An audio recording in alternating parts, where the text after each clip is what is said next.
అర్హులైన బీడీ కార్మికులకు జీవన భృతి ఇవ్వాలని డిమాండ్ చేస్తూ మెదక్ కలెక్టరేట్ ముందు Telangana beedi cigar worker union CITU ఆధ్వర్యంలో ధర్నా నిర్వహించారు. బీడీ కార్మికుల పిల్లలకు స్కాలర్షిప్లు, ఇళ్ల స్థలాలు, ఆసుపత్రుల్లో ఈఎస్ఐ సౌకర్యాలు, మందులు అందుబాటులో ఉంచాలని డిమాండ్ చేశారు. సిఐటియు జిల్లా కార్యదర్శి బాలమణి మాట్లాడుతూ కాంగ్రెస్ ప్రభుత్వం అధికారంలోకి వచ్చి 8 నెలలు గడుస్తున్నప్పటికీ కనీసం బీడీ కార్మికుల గురించి ఎక్కడ కూడా మాట్లాడడం లేదన్నారు. ఇప్పటికైనా ప్రభుత్వం వెంటనే స్పందించి జిల్లాలో అధికారులతో సర్వే చేయించి బీడీలు చేయని అనర్హులను తొలగించి అర్హులైన బీడీ కార్మికులను గుర్తించి వారికి జీవన భృతి ఇవ్వాలని డిమాండ్ చేశారు.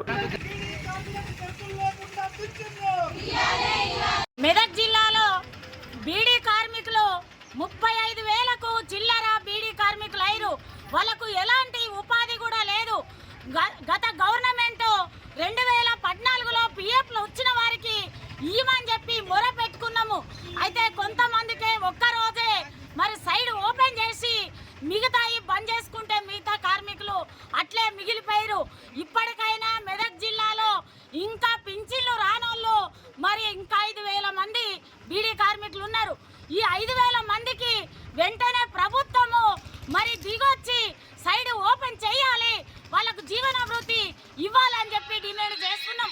అట్లనే ఇప్పుడు 10 సంవత్సరాల నుంచి కూడా బీడీ కార్మికులకు మరి స్కాలర్షిప్ ఇవ్వట్లేదు, ఇళ్ల స్థలాలు ఇవ్వట్లేదు, మరి పిఎఫ్లు కూడా కట్టినే కూడా సరిగా కట్టట్లేదు ఈ గవర్నమెంట్ వచ్చిన తర్వాత.